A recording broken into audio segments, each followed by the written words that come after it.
सच्चिदानंद रूपाय विश्वोत्पत्त्यादि Hathaway तापत्रय विनाशाय श्री कृष्णाय वयं नुमः। विद्या विद्यत एव यत्र सततं वेद्यो नयो रागिणां यं वैद्यं मनसा प्रपद्य विषय व्यालेष्वभिका बुधाः। वेदाशेष विचार सीमबलसत् सिद्धांत भूमि समे विद्युत्यद्यतु हृदयवद्यवखिलं श्रीवैद्यनाथः शिवः श्रीवैद्यनाथः शिवः। आज इस व्याख्यानमाला में उपस्थित समस्त विद्वज्जन, विशेष रूप से मेरे सम्मुख विद्यमान साहित्य आदि शास्त्रों के मनीषी आचार्य शिवराम शर्मा जी, हमारे अनुज वेद व्याकरण आदि विभिन्न शास्त्रों के मर्मज्ञ पंडित आचार्य मनोज कुमार मिश्र जी, ऋषिराज पाठक जी, राजकुमार मिश्र जी, प्रचेतस जी, पांडे जी, और इधर हमारे अधिकारी जी बनवाली विश्वाल जी, संतोष कुमार शुक्ल जी, और सब लोग, सबका अभिनंदन, और संचालक सबका अभिनंदन और स्वागत। जो हमारे साहित्य के आचार्य रहे, उन आचार्यों में से कुछ एक जो कक्षाओं में निर्धारित ग्रंथ हैं उनको हम पढ़ते पढ़ाते रहे। कुछ एक जो आधुनिक कवि रहे, उन कवियों में से वास्तव में उन्हें महत्व मिला जो जीवित रहे या जिनकी शिष्य परंपरा रही। लेकिन जो जीवित नहीं रहे या जिनकी शिष्य परंपरा उतनी प्रबल नहीं रही, उन कवियों को उतना बड़ा महत्व नहीं मिला, उन आचार्यों को भी उतना बड़ा महत्व नहीं मिला।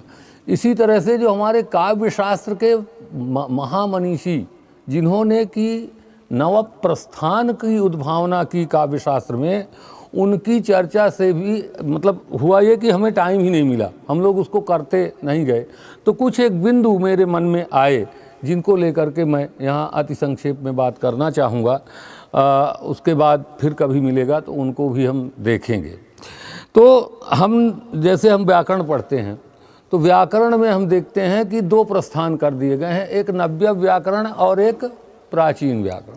प्राचीन व्याकरण में भाष्य आदि अष्टाध्यायी वगैरह को ले लिया जाता है, और नव्य व्याकरण में फिर दीक्षित से आप आरंभ मानते हैं, प्रक्रिया पद्धति को पूरी तरह से नव्य के अंतर्गत ले लिया जाता है। काव्य शास्त्र में भी कुछ इस तरह की उद्भावनाएं हुई हैं जिनका कि ऐसा निर्धारण किया जाना चाहिए। हुआ क्या कि एक प्रस्थान हमारे ऊपर सबसे ज़्यादा हावी हुआ, वो रहा ध्वनि प्रस्थान। और ध्वनि प्रस्थान के सामने अन्य जो हमारे सब थे, अन्य प्रस्थान थे, वो अस्त से होते गए, या ध्वनि ने उसको ऐसा दबा दिया। उसका कारण ये रहा कि ध्वनि कहीं ना कहीं व्याकरण से जुड़ी रही, और मम्मटाचार्य कहीं ना कहीं शास्त्र के बहुत बड़े आचार्य रहे, बहुत सौभाग्य की बात है। लेकिन उनके साथ जो हमारे अन्य आचार्य थे वो भी हमारे गौरव थे, उनका हमें ध्यान देना चाहिए था। अन्य टीका ग्रंथों का भी हम लोगों ने कोई ध्यान नहीं दिया। तो वाद चलते रहे, उन वादों की चर्चा वास्तव में पूरी तरह से नहीं हुई, जो कि हमारी परंपरा की पूर्णता में हमारी अपूर्णता को द्योतित करता है कि हम पूरी तरह से उसको नहीं जानते।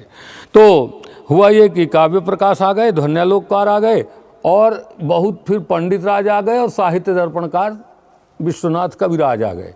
इसके बाद अलंकार संप्रदाय जो हमारा था, जहाँ पर शाब्द बोध को लेकर के बहुत प्रबल विचार किया गया था। आज तो मतलब मुझे नहीं लगता कि रसगंगाधर के द्वितीय आनंद को पढ़ाने वाले शिवराम शर्मा जी या एक आध दो को छोड़ करके कोई बचा होगा।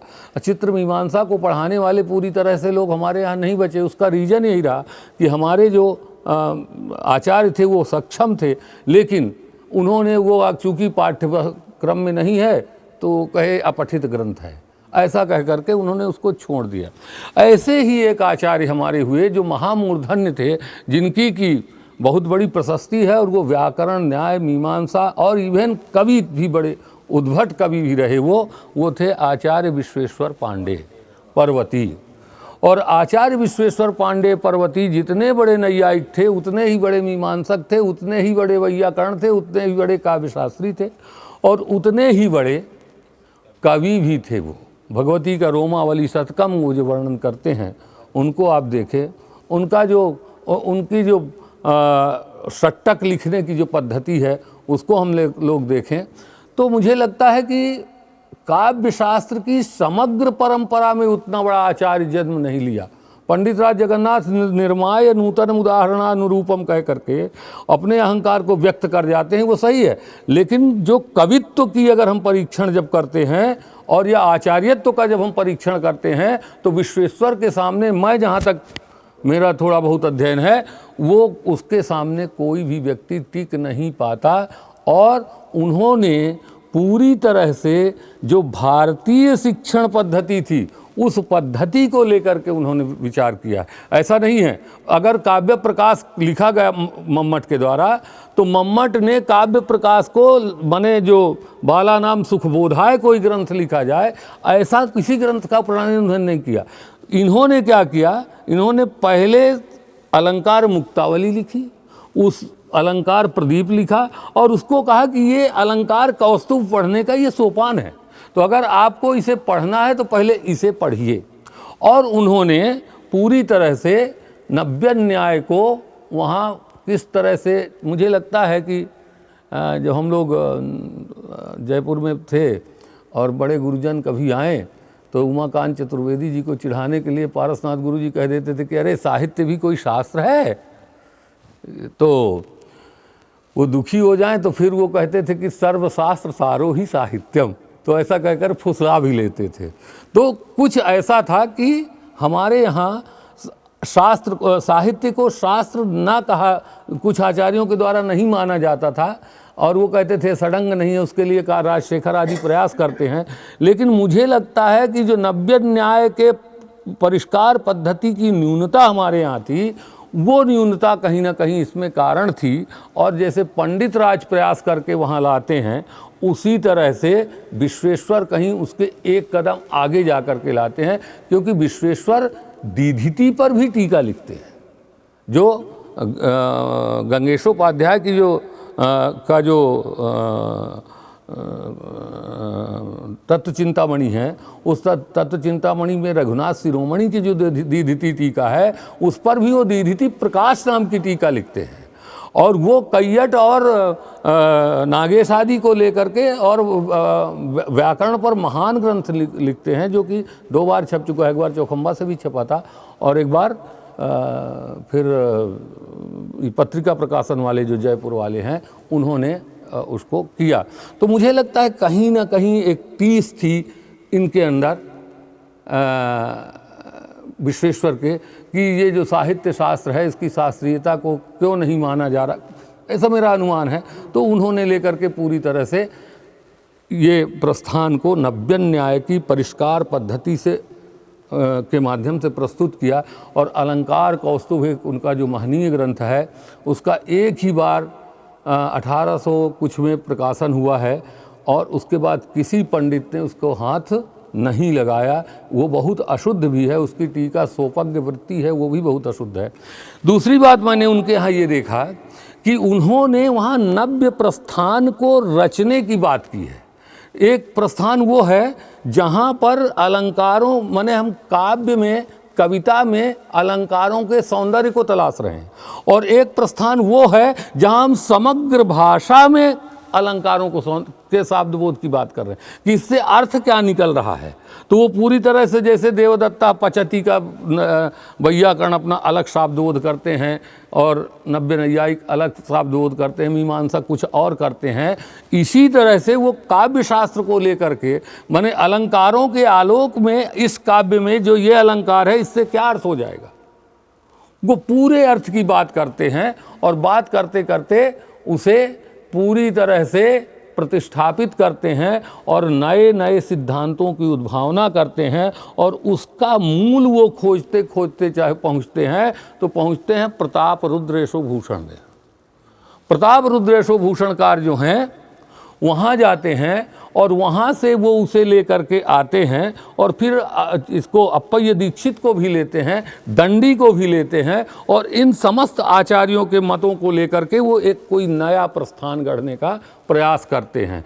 तो अभी आपको मैं बताता हूँ, जैसे कि चंद्रबिंबादिव विषम चंदनादिव चानलः परुषा वाक् इतो वक्त्रात् इत्त संभावित उपमा, ये दंडी ने दिया है असंभावित उपमा का उदाहरण है ये, कि माने चंद्रबिंबाद विषम इव, चंद्रबिंबाद यो विषम, चंदनात् अनल इव, और चंदन से अनल की तरह, इतः वक्त्रात् परुषा वाक् असंभाविता इति असंभावितोपमा, ये वो रखते हैं।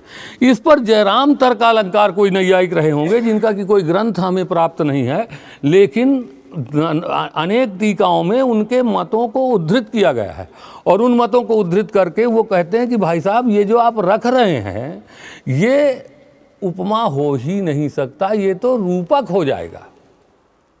बोले कैसे? बोले चंद्रबिंबाद विषम यू कह रहे हैं ना, तो चंद्रजन्य विष असंभावित है, चंद्रजन्य विष अप्रसिद्ध है, तो जब अप्रसिद्ध है तो ये कवि कल्पित है, तो कवि कल्पित है तो ये उत्प्रेक्षा हो जाएगा, ये कवि कल्पितत्वात् उत्प्रेक्षा होगा। चंदनात् अनल है वो, तो चंदन से चंदन जन्य अनल अप्रसिद्ध है, इसलिए वो कहीं ना कहीं उत्प्रेक्षा हो जाएगा। हाँ, संभावनम अथोत्प्रेक्षा। तो इसी तरह से इस मुख से परुषा वाक् की जो संभावना की गई है वो सर्वथा सत्य नहीं हो सकती, कभी कुछ हो जाएगी, ये हो सकता है। ये परंपरा में बात चलती रहती है और तब विश्वेश्वर आते हैं और कहते हैं कि भाई साहब आप न्याय भले पढ़ लिए हैं लेकिन काव्य के मर्म को आप नहीं जानते, क्योंकि यहाँ उपमय है, यहाँ पर उत्प्रेक्षा नहीं हो सकती। बोले कैसे नहीं हो सकती? बोले इसलिए नहीं हो सकती कि जो चंद्रबिंबजन्य जो विष है उसमें जो असंभावितत्व है वो यहाँ साधारण धर्म है। चंद्रबिंबाद विषमिव, चंद्रबिंबाद यथा विषम संभावितम अथ च चंदनाद यथा अनलः असंभाविता तद्वत् इतः वक्त्रात् परुषा वाक् असंभाविता इति उपमा। ठीक है, तो ये जो असंभावितत्व है, ये असंभावितत्व साधारण धर्म है। उन्होंने जो कहा था कि दंडी ने इसे उपमा के उदाहरण में ला करके गलत किया है, तो उसका वो पूरी तरह से परिमार्जन करते हैं। बहुत लंबी चर्चा है, उतनी लंबी चर्चा यहाँ हम नहीं कर पाएंगे, नहीं तो उसी में फिर वो शिशुपाल वध का भी लाते हैं, बहुत सारा लाते हैं। तो वो कहते हैं कि देखिए ये भाई साहब, ये जो आप उदाहरण ला करके और ये जो खंडन कर रहे थे कि ये जो है यहाँ पर ऐसा चंद्रबिंब जन्य विष जो है वो प्रसिद्ध नहीं है, इसलिए ये उत्प्रेक्षा होगा, तो वास्तव में वहाँ पर उत्प्रेक्षा नहीं होगा, वहाँ पर वास्तव में उपमा ही अलंकार है, क्योंकि असंभावितत्व तो साधारण धर्म है। तो परुषा वाक् और चंद्रबिंबजन्य विष और अनल इत्यादि में ये संभावितत्व तो साधारण धर्म बन जाता है। और फिर वो उसका शाब्दबोध वहाँ पर दिखाते हैं कि इस तरह से इसका शाब्दबोध होगा। वो शाब्दबोध यहाँ मैं प्रस्तुत नहीं करूँगा। तो ये जो नई नई बातें और नए नए परिष्कार और नए नए शाब्दबोधों को लेकर के विश्वेश्वर वहाँ आते हैं, अंत में वो पंडित राज को पता नहीं जानते हैं कि नहीं, क्योंकि पंडित राज से वो कुछ भी उद्धृत नहीं करते और पंडित राज भी उनसे कुछ उद्धृत नहीं करते। काशी में ही वो रहे और भगवान विश्वनाथ के आराधना से ही उनको जो है विश्वेश्वर की कृपा से विश्वेश्वर की प्राप्ति हुई थी। तो वो मुझे लगता है कि हो सकता है जानते रहे हों, लेकिन दो टक्कर के पंडित जो होते थे वो एक दूसरे का नाम नहीं लेते थे, या थोड़ा बहुत अंतर रहा हो काल में, भगवान जाने। लेकिन ना तो पंडित राज उनका नाम ले रहे और ना ही वो पंडित राज का नाम ले रहे, परंतु काल मेरी समझ से दोनों का समान है और कहीं ना कहीं हो सकता है कि एक दूसरे से कभी मिले हों, जानते हों, नहीं तो नाम तो सुने ही होंगे। अब बात आती है, वो आते आते अलंकारों पर ही विचार करते हैं और विशेष रूप से सिर्फ अर्थालंकारों को, और मम्मट को बहुत मानते हैं। वो ज़रूरत पड़ने पर खंडन भी करते हैं, लेकिन मम्मट को बहुत मानते हैं। बिंब प्रतिबिंब भाव, गम्य गमक भाव इत्यादि का वो नव्य न्याय के आलोक में परिष्कार करते हैं। तो वहाँ पर बात आते आते ये आती है कि मम्मट जो है वो साधर्म्यम उपमा भेदे, ये उपमा का लक्षण कर रहे हैं। साधर्म्यम उपमा भेदे, तो भेदे साधर्म्यम उपमा, ये जो मम्मट आचार्य उपमा का लक्षण कर रहे हैं, तो कहते हैं कि ये उपमा का लक्षण अथवा आचार्य परंपरा में साधर्म या सादृश्य, कुछ लोग सादृश्य को ले रहे हैं, तो खैर, तो साधर्म और सादृश्य दोनों पर भी बड़ा लंबा विचार है वहाँ, लेकिन वो भी छोड़ता हूँ मैं। वो कहते हैं साधर्म या सादृश्य को ले करके अगर आप इस तरह का विचार कर रहे हैं, तो आपके उपमा में आपका उपमा लक्षण जो है वो अतिव्याप्त हो रहा है अनेक स्थलों पर। तो बोले कैसे अतिव्याप्त हो रहा है? तो बोले सादृश्य मूलक जितने भी अलंकार हैं, उन सादृश्य मूलक अलंकारों में माने कहीं ना कहीं ये जो साधर्म्यम उपमा भेदे आप कह दिए हैं, वो किसी न किसी रूप में अतिव्याप्त होता ही होता है। उदाहरण देके वो दिखाते हैं, उन पर हम थोड़ी सी चर्चा यहाँ करेंगे कि वो किस तरह से दिखाते हैं, और लोगों का भी वो खंडन करते हैं। तो कहते हैं कि देखिए, जब हम इसको लेते हैं, उपमा हमारे अलंकार का माने अलंकार संप्रदाय का सबसे पहला अलंकार है, और उपमयिका शैलूषी कह करके अद्वैत का प्रतिपादन वहाँ चित्रमीमांसाकार भी करते हैं कि वही नाना रंगों को अलंकारों के रूप में वो धारण करके, नाना अलंकारों का रूप धारण करके ये जो उपमा रूपी शैलूषी है, ये रंग नृत्य में, काव्य रंग में नृत्य कर रही है। तो उसको उस समस्त वाग विश्व का अथवा वांग्मय संसार की व्याख्या वो करते हैं उपमा को लेकर के। अब वो कहते हैं कि जब ये इतना महत्वपूर्ण कि भरत ने भी उसका उल्लेख किया और भी सारे लोगों ने किया, चित्रमीमांसाकार इतना कर रहे हैं, तो इसका इतना दुष्ट लक्षण तो नहीं होना चाहिए। तो बोले कैसे? तो कहे कि देखिए, जो सादृश्य वहाँ साधर्म या सादृश्य आप ले रहे हैं, वो अनन्वय में भी अतिव्याप्त हो रहा है, वो व्यतिरेक में भी अतिव्याप्त हो रहा है, वो उपमा में भी अतिव्याप्त हो रहा है, बहुत जगह अतिव्याप्त वो हो रहा है। तो उसको अतिव्याप्ति को हटाने के लिए हमें दूसरा लक्षण करना पड़ेगा। तो कहे भाई साहब बताइए अब लक्षण कौन सा करना पड़ेगा? तो वो दिखाते हैं कि अब सुनिए, यत् सादृश्य प्रतियोगितायाम उपमेयता वच्छेदका वच्छिन्नत्व और स्वाश्रय मात्र वृत्ति स्वानवच्छेदक धर्म सामानाधिकरण्यो भयाभाव सोपमा। कहते हैं उपमा वो होगी, अब ये जो सादृश्य इतस्ततः अतिव्याप्त हो रहा है, इस सादृश्य को लेकर के अगर हम बात करते हैं तो ये अतिव्याप्ति दूर नहीं होगी। अब इस अतिव्याप्ति को दूर करने के लिए हमें उभयाभाव की कल्पना करनी पड़ेगी। तो कहे कैसा है?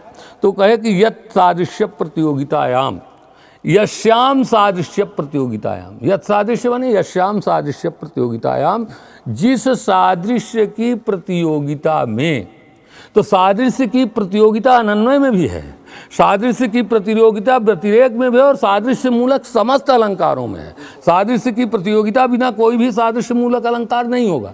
लेकिन अगर हमें उपमा को पृथक करना है, तो इस सादृश्य, उस उपमा रूप जो सादृश्य प्रतियोगिता है, उसमें इतने अभाव होना चाहिए।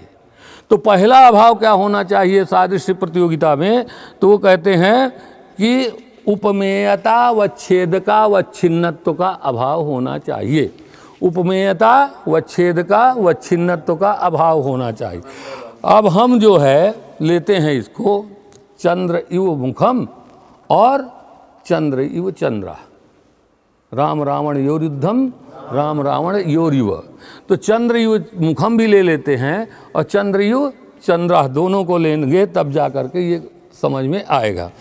तो ये कहते हैं चंद्रयुव मुखम हमने लिया और हमें सिद्ध करना है चंद्रयुव मुखम। ठीक है ना। लेकिन समझने के लिए हमें चंद्रयु चंद्रा भी लेना पड़ेगा, फिर उसके बाद व्यतिरेक में आएंगे। तो चंद्रयु चंद्रा हम लेंगे तो सादृश्य प्रतियोगिता जो है वो रही चंद्र में। सादृश्य का प्रतियोगी हुआ चंद्र, अनुयोगी हुआ मुख, ठीक है ना। अब वो कहते हैं कि प्रतियोगिता व छेदक धर्म हुआ चंद्रत्व और अनुयोगिता अथवा उपमेयता व छेदक हुआ मुखत्व। तो उपमानता व छेदक भी चंद्रत्व है, उपमेयता व छेदक भी चंद्रत्व है। अब यहाँ जब हम प्रतियोगिता को लिए इसको, तो देखिए प्रतियोगिता का अवच्छेदक जो है वो चंद्रत्व है, सादृश्य प्रतियोगिता का अवच्छेदक हुआ चंद्रत्व, और उपमेयता का अथवा अनियोगिता का उपमेयता का अवच्छेदक हुआ मुखत्व, ठीक है। मुखम को उदाहरण के रूप में ले रहे हैं, कोई और ले लेंगे तो तत्व हो जाएगा, तो मुखत्व हो गया। अब वो कह रहे हैं कि जब हम अनन्वय को लेते हैं तो सादृश्य प्रतियोगिता वहाँ भी है, तो सादृश्य प्रतियोगिता वहाँ भी है जब, तो चंद्रयु चंद्र में सादृश्य का प्रतियोगी है चंद्र, उसमें प्रतियोगिता रही चंद्र में, प्रतियोगिता का अवच्छेदक हुआ चंद्रत्व, उपमानता का अवच्छेदक भी हुआ चंद्रत्व, उपमेय भी चंद्र ही है, तो उपमेयता व छेदकता भी कहाँ रही चंद्रत्व में। तो अब ये कह रहे हैं कि यह सादृश्य प्रतियोगितायाम उपमेयता व छेदका व छिन्नत्व का अभाव, तो उपमेयता व छेदका व छिन्नत्व चंद्रयु चंद्र में चंद्रत्व ही उपमेयता व छेदक है और चंद्रत्व ही उपमानता व छेदक है, इसलिए चंद्रत्व जो उपमेयता व छेदक है उसका सादृश्य प्रतियोगिता में अभाव नहीं है। अर्थात सादृश्य प्रतियोगिता उपमेयता व छेदक से अवच्छिन्न, और चंद्रयु मुखम में सादृश्य प्रतियोगिता उपमेयता व छेदक का सादृश्य प्रतियोगिता में अभाव है, क्योंकि वहाँ चंद्रत्व जो है वो सादृश्य का प्रतियोगिता का अवच्छेदक है और दोनों अलग अलग हो गए। तो इस तरह से उन्होंने कहा कि देखिए मम्मट के लक्षण की अतिव्याप्ति का वारण यहाँ हो रहा है, सादृश्य की प्रतियोगिता होने के थोड़ी थोड़ी ज़बरदस्ती है नैयायिकों के रूप में, लेकिन ठीक है उनका मत देखना है। तो नहीं, उनका ये मानना है कि देखिए हम ये जो कह रहे हैं ये हम अपने मत से कहते जा रहे हैं। नैयायिकों का जो प्रतियोगिता का सिद्धांत है उस प्रतियोगिता के सिद्धांत से वहाँ की व्याप्ति बनती है, प्रतियोगी और अनियोगी दोनों अलग अलग होना चाहिए, है ना। और एक सत्य द्वयम नास्ति, क्या वैयाकरण लोग कहते हैं घट पट उभयम ना, कुछ ऐसा कहा करते हैं, तो ठीक है। तो ये हाँ घटो ना ये भी है, और एक सत्य द्वयम नास्ति, एक सत्य द्वयम नास्ति। अगर हम पूछे आपसे, जैसे हम आपसे पूछे कि 1 रुपया आपके पास है क्या, 2 रुपया है, हम पूछे 1 रुपया है क्या, तो आप कहेंगे नहीं है। इसी तरह एक सत्य द्वयम नास्ति रूप मानते हैं। तो अब दूसरे में अपन आते हैं, भगवान में ये लक्षण नहीं घटता है, भगवान में केवल ये लक्षण नहीं। हाँ सुंदर है। अभी आप सुनिए, अब इसको चलते जाइए, एडिट कर लेगा ना तुम, अंतिम समय मिलेगा, एडिट बहुत करना पड़ेगा, रिकॉर्डिंग हो रही है। अच्छा ठीक, उसके बाद हम लोग व्याख्यान, अच्छा ठीक है। हाँ मैंने अकेले नहीं बोले। अब आया बात स्वाश्रय मात्र वृत्ति स्वानवच्छेदक धर्म सामानाधिकरण। स्वाश्रय मात्र वृत्ति स्वानवच्छेदक धर्म के सामानाधिकरण का भी अभाव हो, इन दोनों का अभाव होना चाहिए। तो स्व से लेंगे प्रतियोगिता, उसका आश्रय हुआ चंद्र, है ना। स्व से लिए प्रतियोगिता, प्रतियोगिता का आश्रय हुआ चंद्र। तन्मात्र वृत्ति धर्म को लेना है, तो तन्मात्र वृत्ति हो किंतु स्व का अनवच्छेदक हो, तो चंद्रत्व को नहीं ले सकते, क्योंकि चंद्रत्व जो है वो स्व का अवच्छेदक है, प्रतियोगिता का अवच्छेदक है। तो वो कह रहे हैं कि स्वाश्रय मात्र वृत्ति तो होना चाहिए, तो चंद्रत्व भी स्वाश्रय मात्र वृत्ति है, ठीक है ना। अच्छा, तो कहे चंद्रत्व तो है, परंतु चंद्रत्व को क्यों नहीं लेंगे? बोले वो चूंकि स्व का अवच्छेदक है और हमें स्व का अनवच्छेदक धर्म लेना है। तो अब स्व का अनवच्छेदक धर्म लेंगे तो कहे आह्लादकत्व तो ले लो भाई साहब। तो कहे आह्लादकत्व तो नहीं ले सकते, क्योंकि आह्लादकत्व तो मुख में भी है और चंद्र में भी है, दोनों का था। तो वो स्वाश्रय मात्र वृत्ति अनवच्छेदक तो है, लेकिन अनवच्छेदकत्वे सती वो क्या है?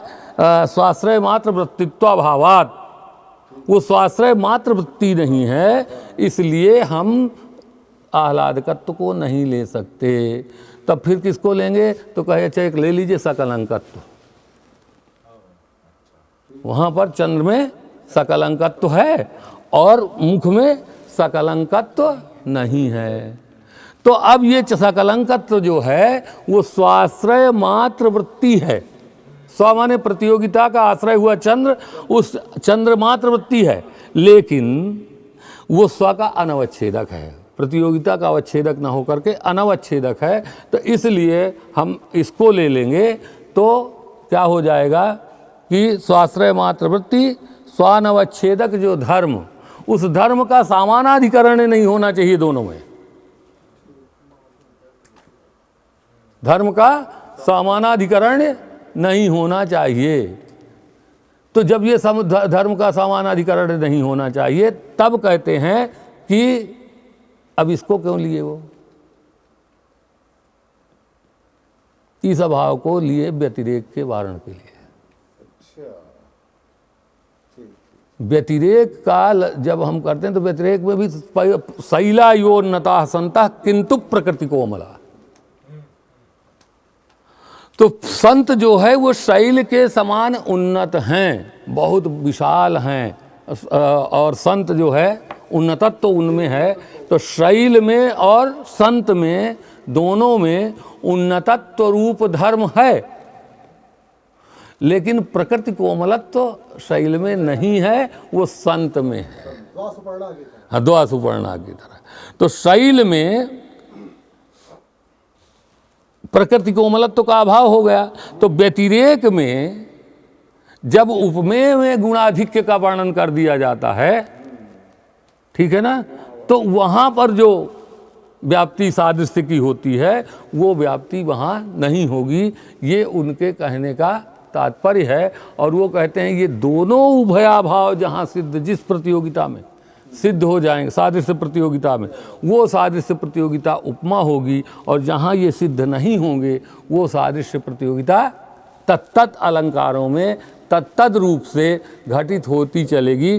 प्रतियोगिता पूरी तरह से सुरक्षित रहती है, प्रतियोगिता में भेद नहीं होता। सादृश्य मूलक अलंकार जितने भी हैं तो प्रतियोगिता उनका आश्रय है, और जब प्रतियोगिता उनका आश्रय है तो उस आश्रय में जब भिन्न भिन्न धर्मों का हम सन्निवेश करते चले जाएंगे, भिन्न भिन्न धर्मों को हम वहाँ निरूपित करते चले जाएंगे, तो पृथक पृथक अलंकार अपने आप बनते जाएंगे, और उपमा का जो लक्षण है वो निर्दुष्ट होता चला जाएगा। इस तरह से वो दिखाते हैं। इसको वास्तव में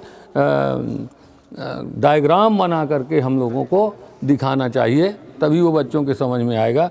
लेकिन डायग्राम कक्षा की चीज़ है, यहाँ मुझे नहीं लगता कि कितना उपयोगिता होगी। तो इस तरह ये जो नव्य प्रस्थान की वो रचना करते हैं, कोई प्रस्थान ये नहीं है कि मतलब जो नव्य न्याय आया है उस नव्य न्याय में पूरा समग्र रूप से कोई नई चीज़ आ गई है, नई नहीं आई। उसके विश्लेषण की जो पद्धति है, उसके साक्षात्कार करने की जो पद्धति है, वो पद्धति पूरी तरह से माने एक भिन्न प्रकार को लेती है। जैसे कि अष्टाध्यायी में पहले एक जैसे सूत्र पढ़े जाते हैं, हाँ सब, और सिद्धांत कौमुदी में जो है वो आवश्यकता अनुसार वहाँ आते जा रहे हैं जहाँ जिसकी ज़रूरत पड़ती है। तो ये जो आचार्य हैं, ये आचार्य पूरी तरह से उपेक्षित रहे, और उपेक्षित शायद इसलिए रहे कि ये ग्रंथ हमारे किसी भी पठन पाठन में नहीं रखा गया, और इसलिए जो है और इसका क्रिटिकल एडिशन भी आज तक अभी नहीं निकला। लगभग 100 वर्ष से ऊपर का समय हो गया। तो हम लोग जो अभी आप जो नए लोग हैं उनको इस दिशा में प्रयास करना चाहिए। अब इसके बाद वो जब आते हैं तो जो हमारे व्यंजना का जो पूरा सिद्धांत है, जो व्यंजना का सिद्धांत और पूरा रस का सिद्धांत है, वो भले व्याख्या कर रहे हैं किसकी, अलंकारों की, और उन अलंकारों की व्याख्या कर रहे हैं जो सिर्फ अर्थालंकार हैं, और वो 61 अलंकार जो मम्मटाचार्य द्वारा स्वीकृत हैं। पूरा जयदेव वगैरह को वो लेकर के नहीं चल रहे, लेकिन उन अलंकारों के बीच बीच में वो यह भी प्रतिपादित करते चलते हैं कि ये रस को कहाँ प्रभावित कर रहा है पूरी तरह से। वो कहते हैं अगर अर्थालंकार नहीं होंगे, उतने बढ़िया नहीं होंगे, तो रस के आस्वाद में भी प्रतीति नहीं बनेगी। तो वो जो गम्य गमक भाव को लेकर के चलते हैं, बिंब प्रतिबिंब भाव को लेकर के चलते हैं, उसको वो पूरी तरह से व्याख्या करते हैं। और 25 पेज की व्याख्या वो करते हैं जो हम लोग तद भिन्नत्वे सति तदगत भूयो धर्मवत्वम है। वो तद भिन्नत्वे सति तदगत भूयो धर्मत्वम को लेकर के लगभग 25 पेज वो लिखते हैं और एकदम पूरी व्याख्या उसकी वो करते चले जाते हैं। तो ये मुझे थोड़ा ये बताना था कि जो आधुनिक, जो अभी वर्तमान में हमारे लोग रिसर्च कर रहे हैं, उनके लिए एक अच्छा फील्ड है। और इसकी पांडुलिपियाँ संपूर्णानंद संस्कृत विश्वविद्यालय में भी हैं और जोधपुर के प्राच्य विद्या प्रतिष्ठान पुस्तकालय में भी हैं। तो उनको हम लोगों को लेकर के कुछ नया काम करने की आवश्यकता है। इस तरह के चीज़ों को ये लेकर के आते हैं। अब इसी परंपरा में हम अगर चलते हैं, एक तो ये नव्य न्याय की बात को संकेत मात्र हुआ। दूसरा, एक मैंने शुरू में कहा था कि जो हमारी पद्धतियां हैं, हमारे जो कविजन हैं अथवा शास्त्रकार हैं, तो जो हमारी 19वीं और 20वीं शताब्दी है, ये 19वीं और 20वीं शताब्दी जो है महान आचार्यों की शताब्दी है। हो सकता है लुप्त हो गए हों, लेकिन लगभग 4000 साल के 3000 साल के अंतराल में शास्त्रों की जितनी पद्धतियाँ और विकास परंपरा हमें उधर नहीं दिखती, उतना ही 100, 150, 200 सालों में हमें दिखती है। आप काशी में ही संपूर्णानंद संस्कृत विश्वविद्यालय में 85, 86, 87 में जब आप जाते थे, 88, 89, 90 में, तो वहाँ जितने पंडित होते थे तो सुधर्मा में भी उतने पंडित रहे होंगे क्या, ये हमें पता नहीं चलता। तो ये जो परंपरा आचार्य विश्वेश्वर की है, ये वहीं समाप्त नहीं हो जाती, उसके बाद भी आती है। वो भी काव्यशास्त्री पूरी तरह से अच्युत राय वगैरह को लेकर के हम लोग काम नहीं कर रहे हैं, नहीं किए, उनको लेकर के भी हम चलते हैं। तो अब आप देखिए, काशी में, काशी को मात्र ले लें हम, तो काशी में जब हम आते हैं तो नए आविष्कारों का मूल जो स्थान बनता है वो राजकीय, काशी का राजकीय संस्कृत महाविद्यालय बनता है। वहाँ आप देखें कि द पंडित जो पत्रिका निकलती है, उस द पंडित में के पूरे अंक नहीं तो 12 वर्ष ही निकली है वो, और 12 वर्ष निकलने के बाद उसके कुल लगभग 120 अंक निकले हैं। उनमें हम लोग जब जाते हैं तो मैं चूँकि साहित्य का विद्यार्थी हूँ इसलिए मैं और कोई बात नहीं करूँगा, लेकिन मैं वहाँ ये देखता हूँ कि ऐसे ऐसे महनीय कवियों की रचनाएं वहाँ आई हैं जिनको हम लोग कवि के नाम जानते नहीं, जैसे कि केशव राम शास्त्री। अब केशव राम शास्त्री का नाम हम नहीं सुने, लेकिन वो वहाँ पर एक बड़े अच्छे कवि के रूप में आए हुए हैं। द पंडित में उनके कुछ एक अंक वहाँ उपलब्ध होते हैं, तो हमें उनको देखना है। वहीं पर काशी में ही एक घटना और घटती है जो कि हमारे शास्त्र परंपरा को लोग कहते हैं कि माने शास्त्र परंपरा पूरी तरह से अब मृत हो गई है, ऐसा लोग असंतोष व्यक्त करते हैं। लेकिन जब हम उन ग्रंथों को देखते हैं, उन विचारकों को देखते हैं, तो हमको लगता है कि ऐसा नहीं है, बल्कि शास्त्र परंपरा हमारी पहले से कहीं ना कहीं पुष्पित पल्लवित हुई है। देखिए 2000 पंडित पहले भी होते थे, लेकिन अब 7 से 1 2 जानते थे। प्रोफेसर बहुत बना करते थे, सही है, लेकिन पढ़ने लिखने वाले आचार्य कुछ ही हुआ करते थे, क्योंकि शास्त्र भी पूर्व जन्मों के पुण्य से ही समझ में आता है। ऐसे नहीं आता। तो अब आप देखिए एक घटना वहाँ पर घटती है जो कि 1952 में 1952 में, ये मैं मतलब नए विषयों की ओर ध्यान आकृष्ट करवा रहा हूँ आप लोगों का, इसी में मैं चलता तो अभी बहुत सारे मुझे याद थे। तो 1952 में एक पंडित रामाज्ञा पांडे नाम के व्यक्ति वहाँ आते हैं। पंडित रामाज्ञा पांडे आते हैं और उनको काशी में पहले स्थान नहीं दिया जाता। वो रहते हैं पुरी में, पुरी में रहते हैं। सदाशिव जो हमारा परिसर अब है, वो तब विद्यालय हुआ करता है, वहाँ वो पढ़ाते हैं। और वहाँ से जब आते हैं तो उनको रिसर्च असिस्टेंट के रूप में काशी में, जो बाद में संपूर्णानंद संस्कृत विश्वविद्यालय बन गया, वहाँ रखा जाता है। और वो 3 ग्रंथ लिखते हैं, एक व्याकरण दर्शन भूमिका, एक व्याकरण दर्शन पीठिका और एक दर्शन व्याकरण दर्शन प्रतिमा। भूमिका बनाकर पीठिका में प्रतिमा को स्थापित कर देना, भूमिका बनाकर लीप लाप कर गोबर से, और पीठिका को स्थापित कर देना, और पीठिका को रख करके उसमें व्याकरण की प्रतिमा को स्थापित कर देना। वहाँ वो शोक व्यक्त करते हैं कि हमसे जो भी व्यक्ति आता है वो पूछता है कि आखिर आपके कितने प्रमाण हैं, आपकी सृष्टि प्रक्रिया क्या है। तो कहते हैं कि हमारा 1 लाख श्लोकों का संग्रह ग्रंथ था, ब्याडी का लिखा हुआ, वो खो गया, तो इसलिए हम कुछ नहीं बोल पाए। तो जब हमारे घर में बार बार नहीं, तो जैसे भूखे के घर भिखारी पहुँचे, उसी तरह से ये नैयायिक आदि हमारे घर आकर के और प्रश्न पूछ रहे हैं। लेकिन वो छोटा सा ग्रंथ, छोटे छोटे लघु वाक्यों का जब वो माने छोटे छोटे 3 खंड हैं, जब वो उसको लिख देते हैं, उस समय होता ये है कि वो स्फोट के 18 भेद करते हैं। आंतर और बाह्य भेद से स्फोट के 18 भेद वो लिखते हैं। उसमें भेदों की गणना की जाती है। और उसी समय आचार्य पंडित बद्रीनाथ शुक्ल जो है, वो स्फोट विस्फोटा नाम का एक सारस्वती सुषमा के 6ठे अंक में प्रकाशित करते हैं, स्फोट विस्फोटा नामक लेख। और वो जब लेख छपता है तो वैयाकरण कुल में हलचल मच जाती है। और उस लेख का मैंने उसे 8-10 बार पढ़ा। मैं भी दावा नहीं करता कि मैं उसको पूरा समझ गया, लेकिन उसको मैंने जितना समझा, उसमें वो कहते हैं कि आपका ये जो स्फोट है वो द्रव्य है या गुण, वो ये प्रश्न उठाते हैं। और मुझे लगता है कि पूरी परंपरा में ये प्रश्न, हो सकता है मुझे न मिला हो, लेकिन पूरी परंपरा में कभी किसी आचार्य ने नहीं पूछा। देखिए, शाब्द बोध की प्रणाली में जब आप चलते हैं तो न्याय सिद्धांत मुक्तावली को ही उदाहरण के रूप में लें, तो आप लोगों का जो भेद चलता है वो प्रत्ययार्थ में चलता है, विभक्त्यर्थ में चलता है। ठीक है, वो कहते हैं टीकार्थ कृति है, वो कहते हैं कुछ और है, वैयाकरण लोग। ये शास्त्रार्थ आपका चलता रहता है पूरे समग्र परंपरा में, आप देखिए। लेकिन ये गुण है कि द्रव्य है, ये पहला क्वेश्चन हमारी इस शताब्दी में उठता है। मतलब शास्त्र का विकास इस तरह नहीं होता कि कोई बिल्डिंग है उसको तुरंत लाओ ईंटा गारा लेकर के बना दो।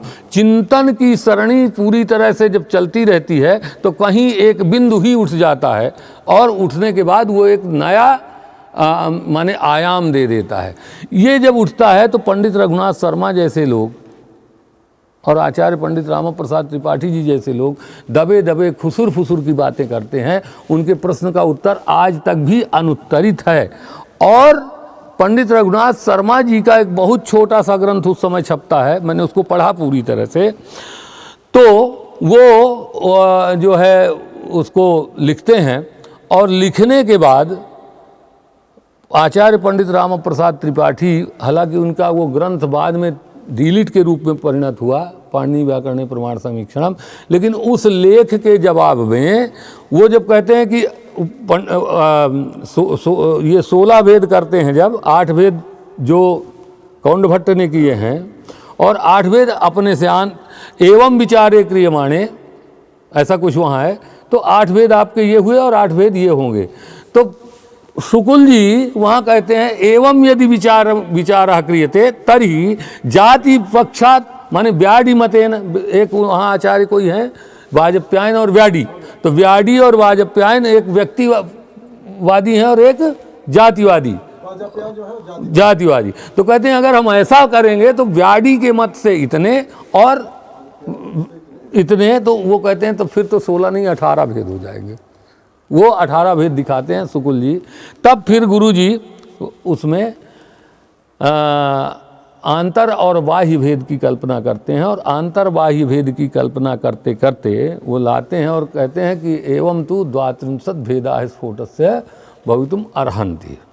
वो 32 भेद हुए। तो हमारे जो वैयाकरण हैं आज के डेट के 8 भेद जो कौंड भट्ट के माध्यम से हमको प्रमाणित माने दिखाए गए, उसमें जब हम लोग भूषण सार वगैरह को थोड़ा बहुत पढ़ा करते थे तो गुरुजन बताते थे कि इसमें ये भाष्य वचन प्रमाण है, इसमें ये भाष्य वचन प्रमाण है। लेकिन उन 32 में कोई वचन प्रमाण है कि ऐसा ही लिख दिया गया, ये आज तक समीक्षा नहीं हुई। ये अनुसंधान का बहुत अच्छा और बहुत ही उत्कृष्ट विषय बन सकता है, जो कि व्याकरण के लोग हैं और जो मीमांसा के हैं वो भी देख सकते हैं, जो न्याय के लोग हैं वो भी उनको देख सकते हैं। दूसरा आता है नव्य न्याय की परंपरा में जब हम चलते हैं न्याय वैशेषिक में, तो गौरीनाथ शास्त्री ने किरणावली का हिंदी अनुवाद संपूर्णानंद से कभी छापा था। किरणावली प्रशस्तपाद भाष्य की टीका उदयनाचार्य की, उन्होंने जब छापा तो आप देखें कि नैयायिकों के जब मोक्ष की बात चलती है, नैयायिकों के मोक्ष की जब बात चलती है तो वहाँ यही होता है कि मोक्ष की अवस्था में आत्मा जो है वो जड़वत पूरी तरह से स्थिर हो जाता है ना। क्यों? क्योंकि गुण उनके यहाँ, आत्मा तो नित्य है और गुण अनित्य है, और सुख मानेंगे तो सुख क्या है? गुण है। तो अगर सुख वहाँ आत्मा के साथ रहेगा तो वो भी नित्य हो जाएगा, है ना। तो इसलिए वो कहते हैं कि माने आत्मा को न किसी सुख की प्रतीति होती न दुख की प्रतीति होती। तो अब इनके आचार्यों के आप उसमें आएंगे तो जो भासर्वज्ञ हैं, भासर्वज्ञ का ग्रंथ क्या है? न्याय भूषण, न्याय भूषण ग्रंथ है। तो वो जब उसको सुनते हैं, वो बड़े आचार्य हैं, बहुत बड़े आचार्य हैं, वो जब सुनते हैं तो वहाँ पर आते हैं और आ करके कहते हैं कि अगर आजीवन तपस्या करके न्याय शास्त्र को पढ़ करके और आत्मा को जड़वत ही स्थित हो जाना है तो वरम वृंदावने रम्य सृगालत्वम वृणोम्य हम। हाँ, तो कहे कि ये कुछ हम जो है करने को तैयार नहीं है, जब मरने के बाद भी उल्टा ही टंगना है? और इतनी तपस्या, तो हम जा करके वृंदावन में सियार बन जाएं, तो सियार के कान में कम से कम जब भगवत ध्वनि पहुंचेगी तो वो वहाँ पर आनंदित तो होगा। इसके यहाँ कुछ भी नहीं होता, ना शब्द सुनाई देता, ना कुछ दिखाई देता, ना कुछ होता, कोई भी बात नहीं है। उसको लेकर के हमारे यहाँ लगभग 500 वर्ष की पूरी चुप्पी है शास्त्र में। मैं चाहता तो इसी उपमा में रूप गुण क्रिया सब घटा के डाल देता, लेकिन मैं वहाँ तक भी आना चाहता हूँ कि तो देखिए 500 वर्ष की पूरी चुप्पी है, वहाँ कोई जवाब नहीं देता। लेकिन ये जो शताब्दी है हमारे शास्त्र चिंतन की, इसमें जब आचार्य बद्रीनाथ शुक्ल आते हैं और वो शतश्लोकी लिखते हैं तो इन प्रश्नों का जवाब वहाँ दिया जाता है ना। देहात्मवाद लिखते हैं और वो शतश्लोकी जब लिखते हैं तो वो पूरे परंपरा को लेकर के उसका जवाब देते हैं और देने के बाद उसे घटित करते हैं। मतलब ये इन शताब्दियों का इतना महत्व है। परंतु जिस तरह से भासर्वज्ञ का टीकाकारों ने परीक्षण किया, भासर्वज्ञ का जिस तरह से अन्य आचार्यों ने, अन्य संप्रदाय के आचार्यों ने परीक्षण किया, वैसा परीक्षण आचार्य शुक्ल की कृति का हम लोग क्यों नहीं कर रहे? हमें करना पड़ेगा, तभी हमारी परंपरा का सातत्य द्योतित होगा। तो आचार्य ने तो कर दिया लेकिन समीक्षकों ने नहीं किया, तो ये भी एक नई चिंतन का विषय बन सकता है। और बाकी भाषा विज्ञान वगैरह में हमारे बनमाली जी हैं और शुक्ल जी हैं, ये बताएंगे। और सबसे बड़े तो चिंतक हमारे मनोज जी हैं, ये लोग बताएंगे कि किस तरह से भाषा वैज्ञानिक को वैश्विक परिवेश में, हम भाषा वैज्ञानिकों के लिए संस्कृत ने और हमारे आचार्यों ने परिवेश दिया है, उसको भी हम पूरी तरह से देख सकते हैं, सुन सकते हैं। अब केवल ये नहीं है कि काव्य शास्त्र तो एक ऐसा शास्त्र है कि वेदांत के ब्रह्म की तरह हमारे रस का स्वरूप निर्धारित नहीं हो सकता, जहाँ तक हम समझते हैं। किसी को